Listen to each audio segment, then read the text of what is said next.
Hey, I'm Mark. Let's go. Christmas time. Trying to make my house festive. Won't be back in my classroom until January 6th. After watching my daughter, watching Disney Plus over the last couple of weeks, I guess I've drunk the Kool Aid. I now believe Die Hard, Christmas movie. Home Alone, Christmas movie. Terminator, Christmas movie. If that is the case, I'm going to give you my nomination for the best Christmas movie ever. One of my favorites, young John Cusack, before he flew off to China in Antonov Wings, and before he did whatever he did in Hot Tub Time Machine, and before he held a boombox aloft in Say Anything, after being one of the nerds in 16 Candles. He was teenage Lane Meyer in the great, maybe the greatest Christmas time movie ever done, Better Off Dead. Let's find out why this is the greatest Christmas movie ever. Better Off Dead. Let's go rogue.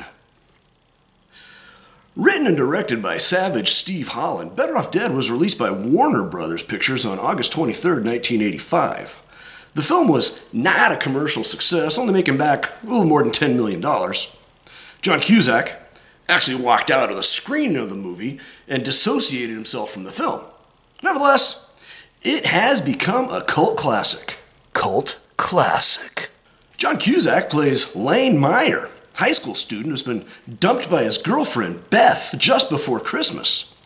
She wants to see someone better looking, more popular, and who drives a better car. She has taken a liking to the captain of the ski team, Roy Stalin.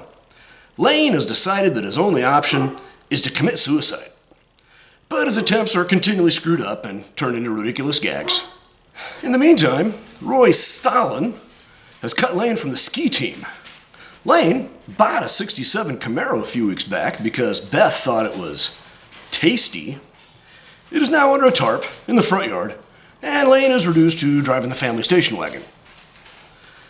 Every so often, while in the station wagon, Lane crosses paths with two Japanese brothers that challenge him to a street race. One doesn't speak English.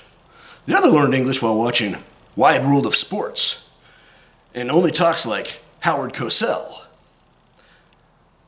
Truly a spectacle. The once great Lane Meyer, now reduced to an empty shell.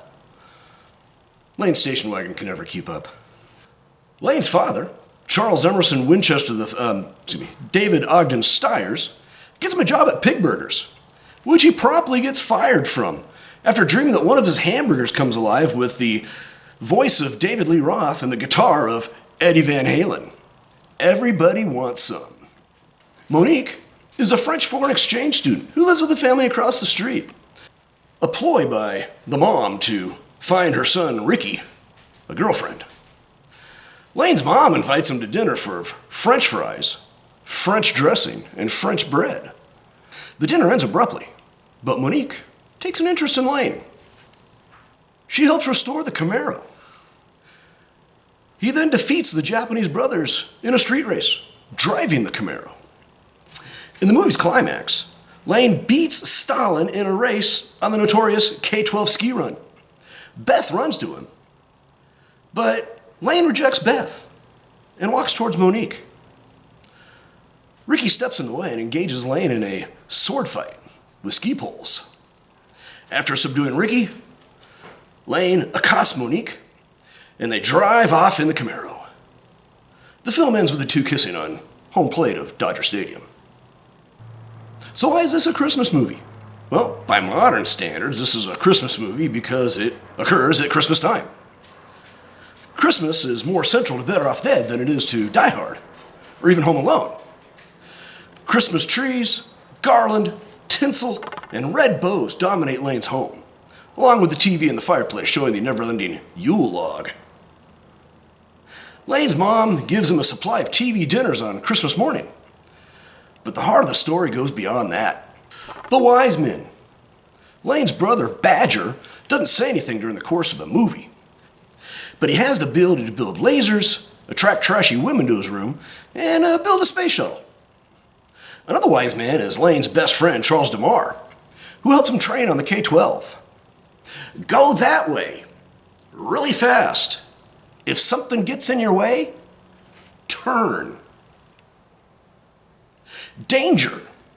The local paperboy, for those of you that are under the age of 40, that's a boy that delivers newspapers, shows up at the most inopportune times.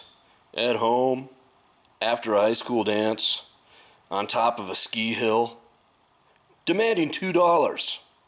In the last scene, while Lane is kissing Monique at Dodger Stadium, the paperboy closes from center field on the bicycle, shouting, $2. Miracles. Miraculously, each of his attempts to commit suicide are foiled by circumstances. I won't ruin the movie by telling you how. The most important piece of Christmas that is given in Better Off Dead? Redemption. Lane has lost his purpose for living since breaking up with Beth, and has no other purpose for living. Life is hard, and filled with the Roy Stallings and the Japanese brothers that challenge him to street races. Lane's purpose for living is restored by Monique. But again, this is simply the 80s trope of wrapping a story around Christmas. You know, now that all those 80s kids are 40 and 50-year-olds like me with all the buying power, of course the network's going to put all these on at Christmas time and call them Christmas movies. Except Better Off Dead. Is it a Christmas movie? Oh, absolutely. But why is it on one of the streaming services? I guess the plot of a kid trying to commit suicide is a little too edgy for modern tastes. So have you seen Better Off Dead? I highly recommend it if you can find it. There's still that Blockbuster in Bend, Oregon. Remember, be kind, rewind. There's a reason why Better Off Dead has achieved cult status, in spite of John Cusack's disassociation with the film. I hope you had fun. I hope you learned something. If I did it right, you did both. I had fun, but I don't quit my day job. And the next time your girlfriend breaks up with you just before Christmas, when you're feeling a little down, and your mom gives you TV dinners for Christmas, and a paperboy shows up at your door demanding $2, and you ski the K-12 on one ski, remember me. I'm Mark Haggard. I'm a history teacher, and I've gone rogue.